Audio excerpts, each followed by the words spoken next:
Assalamualaikum warahmatullahi wabarakatuh. Selamat siang teman-teman semuanya. Apa kabar kalian hari ini? Semoga kita semua selalu dalam keadaan sehat walafiat, dimurahkan rezekinya, serta dilancarkan segala urusan kita ya. Amin ya robbal alamin.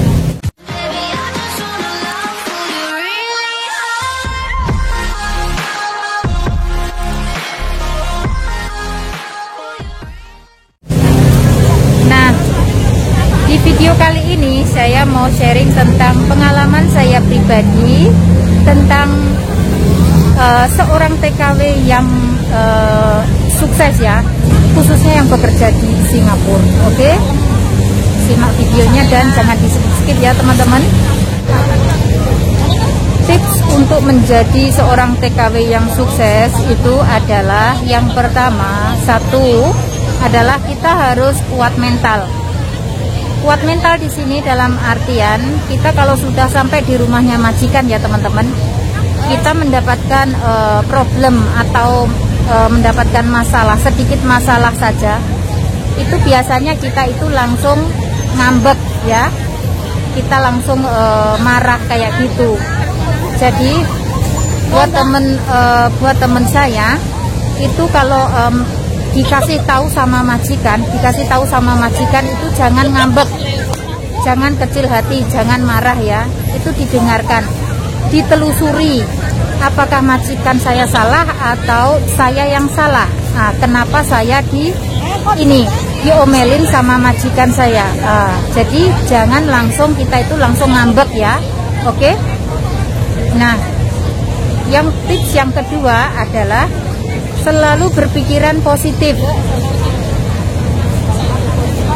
Nah, dalam artian selalu berpikiran positif itu, kita itu kalau ingin kerja di luar negeri ya teman-teman, kita itu harus selalu berpikiran positif, jangan berpikiran yang negatif. Dalam artian kita belum terbang ke luar negeri, tapi kita sudah berkhayal, kita sudah memikirkan, oh ya nanti kalau saya mendapatkan majikan yang jahat, kalau nanti saya mendapatkan majikan yang cerewet, kalau saya mendapatkan majikan yang gimana ya, suka marah-marah ke saya, nanti gimana, nanti kalau saya mendapatkan job yang susah gimana. Nah, itu jangan berkhayal sampai ke sana dulu ya.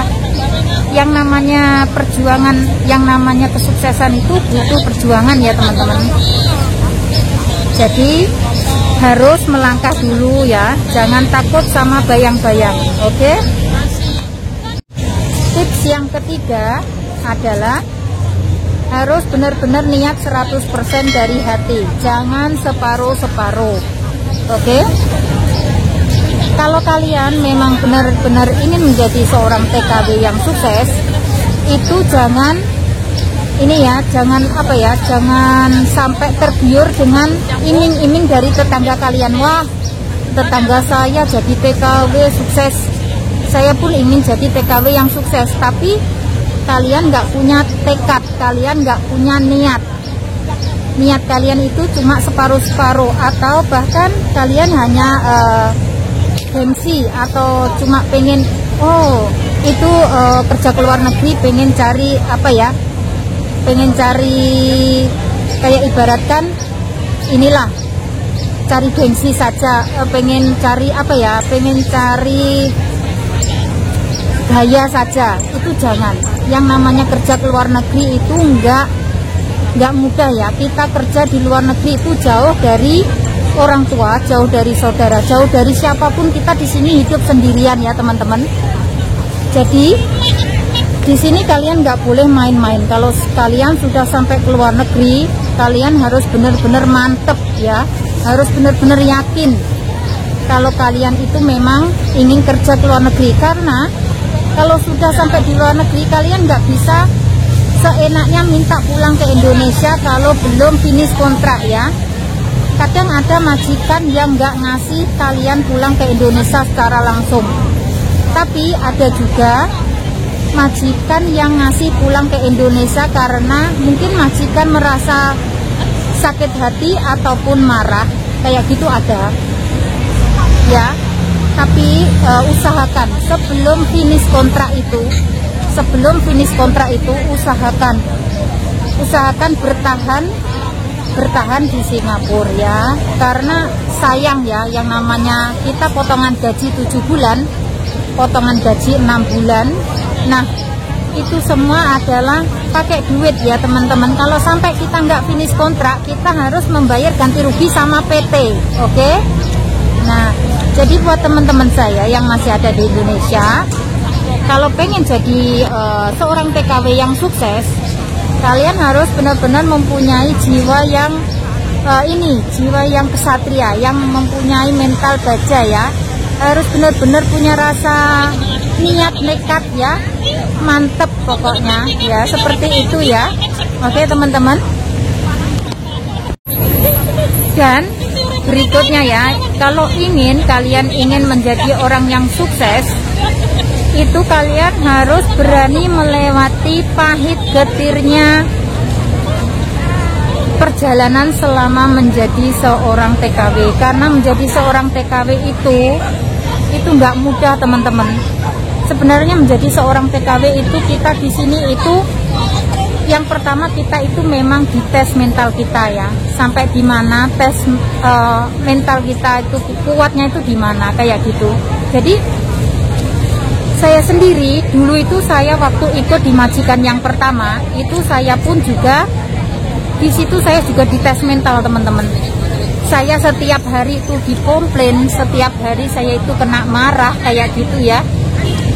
Tapi alhamdulillah saya bisa melewati semuanya. Alhamdulillah akhirnya sampai 6 tahun di majikan yang pertama ya, karena saya dapat dukungan dari orang tua saya. Dan di majikan yang pertama itu, waktu itu saya belum nikah ya. Jadi saya itu nggak punya siapa-siapa kecuali orang tua saya sendiri, kecuali support atau dukungan dari orang tua saya sendiri ya teman-teman.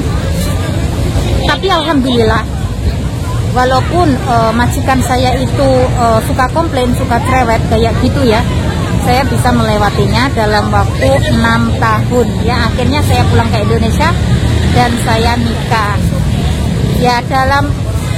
Intinya kuncinya menjadi seorang TKW yang sukses itu, sebenarnya kuncinya adalah sabar. Kita harus sabar teman-teman.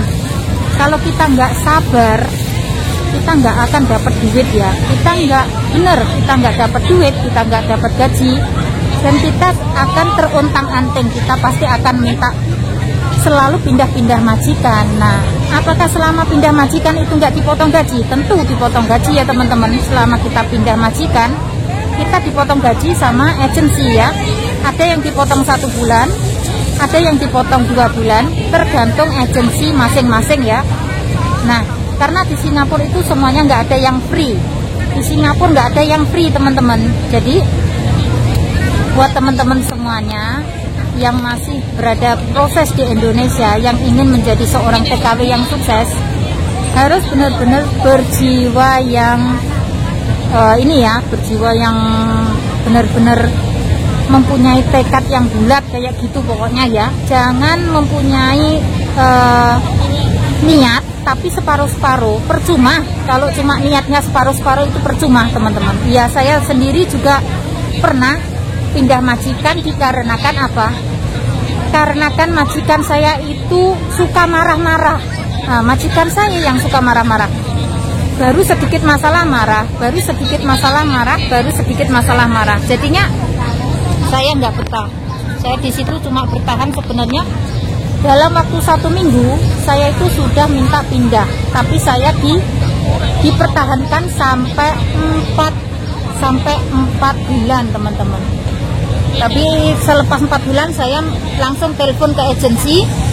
Saya ngomong langsung sama agensi bahwa saya benar-benar tidak sanggup dengan job ini. Akhirnya alhamdulillah agensi saya itu datang ke rumah majikan dan ngambil saya di rumah majikan, dan akhirnya agensi saya itu memaksa majikan saya untuk tanda tangan, karena saya telepon langsung ke agensi saya tanpa sepengetahuan majikan saya.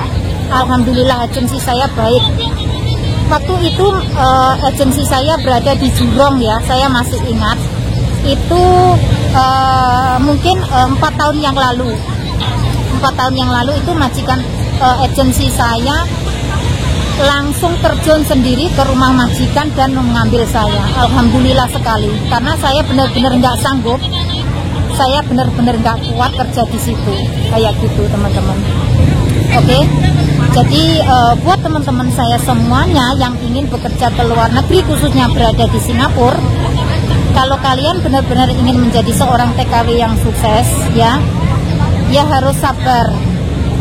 Yang namanya kesuksesan itu butuh perjuangan ya teman-teman, butuh perjuangan, butuh waktu, butuh proses ya. Jadi ya yang namanya kita ikut orang ngawulo nengisor manggone, ya kudu sabar lah ya. Kalau kita ingin menjadi orang yang sukses ya harus sabar kayak gitu. Dan jangan lupa pesan saya ya teman-teman, selalu berdoa, meminta kepada Allah semoga urusan kita dipermudahkan ya, semoga kita menjadi orang yang sukses, pulang ke Indonesia bisa berkumpul dengan keluarga agar kita nggak bolak-balik ke luar negeri menjadi seorang TKW. Karena saya sendiri merasa tersiksa, batin saya terasa tersiksa sebenarnya ya. Saya jauh dari anak, jauh dari suami, jauh dari orang tua, jauh dari siapapun. Saya di sini sendirian, saya di sini berjuang sendirian. Sebenarnya saya itu tersiksa teman-teman, tapi mau apa boleh buat, karena saya sudah mempunyai tekad yang bulat, saya ingin menjadi orang yang sukses. Jadi ya saya harus tetap melangkah ke depan ya. Setiap hari saya selalu video call sama anak dan suami saya. Setiap hari saya berdoa, saya didekatkan sama anak dan suami saya. Walaupun saya berada di luar negeri, tapi ikatan saya dengan anak saya itu dekat sekali teman-teman. Setiap hari saya selalu berdoa. Setiap hari saya selalu video call sama anak saya. Jadi disinilah saya merasa dekat dengan anak, disinilah saya merasa dekat dengan suami. Alhamdulillahirabbil alamin. Saya bersyukur banget ya. Saya bersyukur kepada Allah, dipermudahkan segala urusan saya selama saya berada di Singapura ini. Alhamdulillah saya mendapatkan job yang ringan ya. Alhamdulillah, pokoknya saya bersyukur sekali. Dan gini teman-teman, saya ini sekarang sudah di kontrak yang terakhir ya, tapi nggak tahu nanti mau tambah atau nggak tahu. Majikan sudah ngomong lagi, katanya suruh saya untuk nambah kontrak, tapi saya bilang nanti dulu, soalnya ini masih lama kayak gitu. Kontrak saya nanti berakhir pada bulan Oktober, tapi majikan saya sudah ngomong katanya kamu mau nambah lagi apa enggak ya, nanti dulu, dilihat dulu kayak gitu. Karena sudah cocok ya teman-teman, karena kalau majikan sama pembantu itu sudah merasa cocok, jadi majikan itu dalam jangka masih lama itu sudah ngomong sama pembantunya, sudah tanya sama pembantunya, kamu mau menambah lagi apa enggak kayak gitu. Ya saya ngomong nanti saja, kan soalnya masih lama. Ya udah ya teman-teman, saya akhiri vlog video dari saya sampai di sini. Pokoknya tetap semangat buat teman-teman semuanya yang masih ada di Indonesia. Oke, wassalamualaikum warahmatullahi wabarakatuh.